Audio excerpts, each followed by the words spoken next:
Yeah, this Motor Pimp guy with another movie review. I want to talk about Amazon Prime's House of Spoils.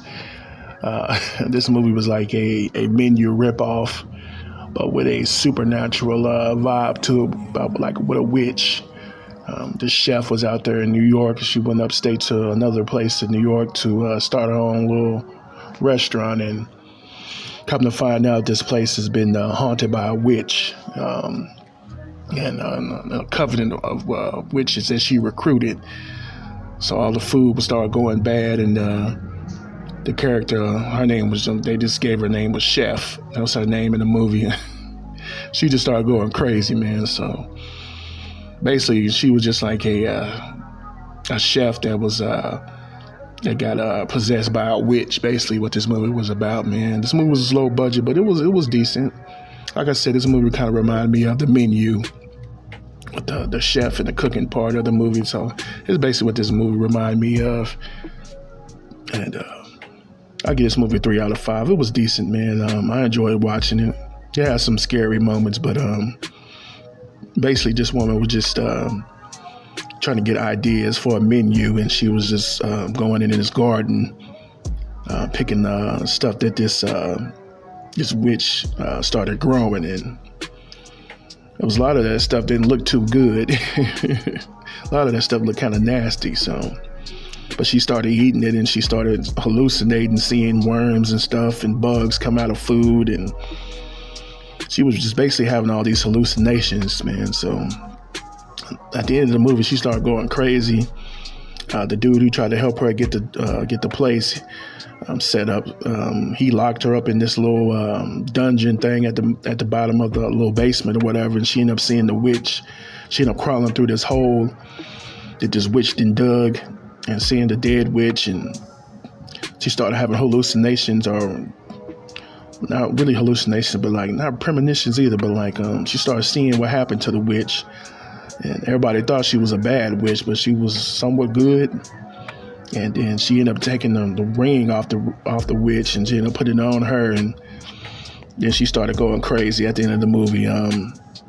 People was messing up the food and stuff, because the guy who wanted to run the place, he locked her downstairs or whatever. So she came out the little hole. Like she was coming out the grave or whatever, so she was all dirty and stuff. And so you went into the little restaurant, and the guy that she was working for, he was in there testing the food out. He was just trying to see if this woman was a good chef or not, because he told her at the beginning of the movie she's a soldier, not a boss. So that really made her try to step her game up, man. So she got some inspiration from him, telling her that she's not boss material.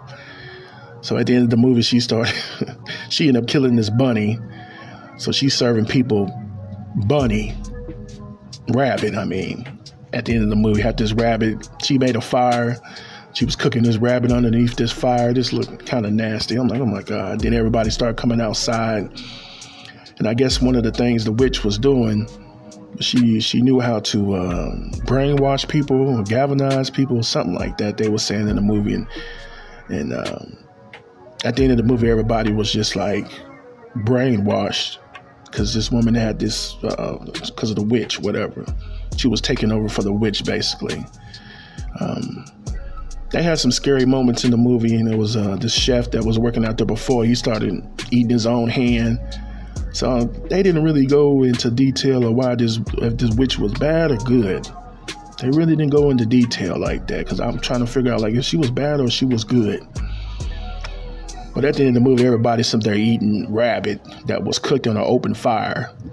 And then all the servers and stuff brought the chairs out there. Everybody was eating outside around this bonfire where they just cooked this rabbit. And that's how really the movie ended. And she gonna put the ring on that this witch did had, and she started looking all crazy or whatever. So I'm like, okay, what's going on? That's how the movie ended. I'm like, what? Like I said, I give this movie 3 out of 5 stars. It's pretty good, man. It's decent to watch, man. It's like an hour and 40 minutes. It goes by really fast, man. It just only take place in 2 locations. So it was a Blumhouse movie. So, they gonna try to throw some supernatural scary stuff into the movie, but it was okay. It's on Amazon Prime. The movie is called House of Spoils. It's a decent watch. Recommend watching it one time. Get your little October Halloween movie fest going on with this movie. It was decent. There's the Murder Pimp guy in the house.